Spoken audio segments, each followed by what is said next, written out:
बिस्मिल्लाहिर्रहमानिर्रहीम। अस्सलाम वालेकुम वरहमतुल्लाहि वबरकातुहू। ये प्रोग्राम हज उम्रा के मसाइल के बारे में है और ये सीरीज़ का प्रोग्राम नंबर 5 है। सवाल है, अगर कोई मीकात से पहले ही एहराम बांध ले तो क्या एहराम हो जाता है? जी, एहराम तो हो जाएगा लेकिन मकरूह हो जाएगा। अगर हालत एहराम में किसी को जहरीले कीड़े, सांप या खूंखार जानवर के हमले की वजह से मारे जाने का खतरा हो, इसलिए वो उस जानवर को मारे तो क्या दम लगेगा? जी नहीं, ऐसे में दम नहीं लगेगा।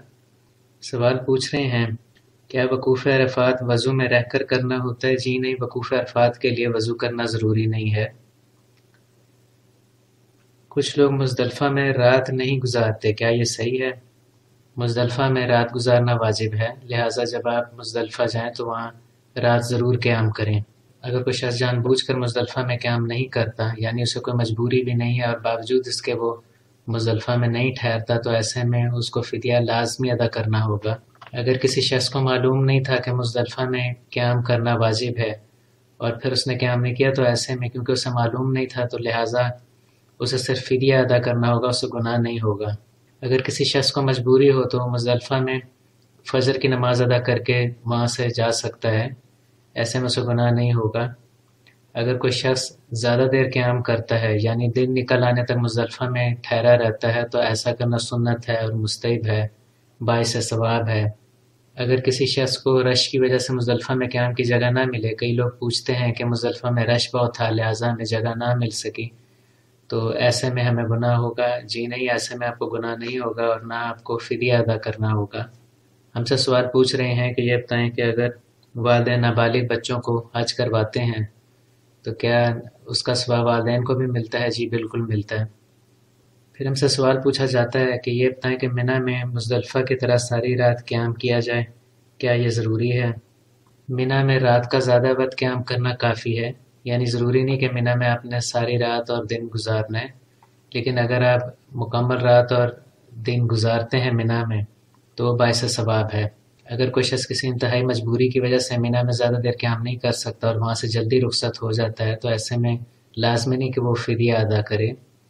हाँ, अगर कोई शख्स जानबूझकर बगैर किसी मजबूरी के मिना में क़याम नहीं करता, तो ऐसे में उसे एक दफ़ा दम लगेगा।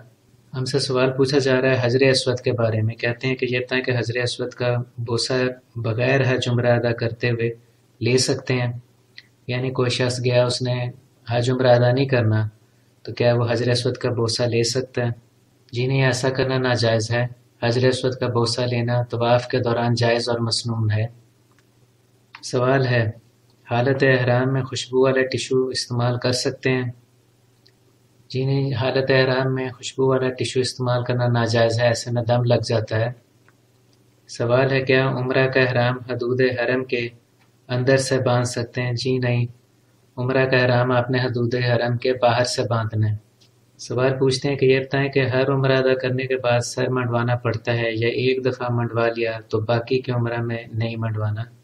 देखिए, हर उम्रा अदा करने के बाद आपको सर मंडवाना पड़ेगा, चाहे दूसरी दफ़ा जब आप उम्रा कर रहे हैं उसमें सिर्फ 3 दिन का फ़र्क ही क्यों ना हो, लेकिन आपको सर मंडवाना ज़रूरी है।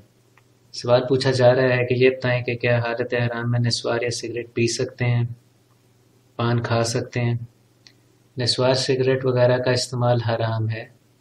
इसके अलावा ये कि अगर पान खाना हो तो इस बात का ख्याल है कि उसमें तंबाकू ना हो, क्योंकि तमाम नशावर चीज़ें हराम हैं। बाज़ औक़ात पान में खुशबूदार अज्जा भी डाल दिए जाते हैं और हालत एहराम में खुशबूदार चीज़ों का इस्तेमाल ममनू होता है, लिहाजा अफजल यही है कि आप पान वगैरह ना खाएं। ये था हमारा प्रोग्राम हज उम्रा के मसाइल के बारे में और ये सीरीज़ का प्रोग्राम नंबर 5 था। अगर आपने हमारे चैनल को अभी तक सब्सक्राइब नहीं किया तो प्लीज़ सब्सक्राइब करें। हमारी इस वीडियो को आप लाइक और शेयर करें ताकि ज़्यादा से ज़्यादा लोगों को इसका फ़ायदा पहुंच सके। कमेंट सेक्शन में अपने कमेंट्स दें। हाजिर होंगे आपकी खिदमत में एक नए प्रोग्राम के साथ। तब तक के लिए इजाज़त दीजिए। अल्लाह हाफ़िज़।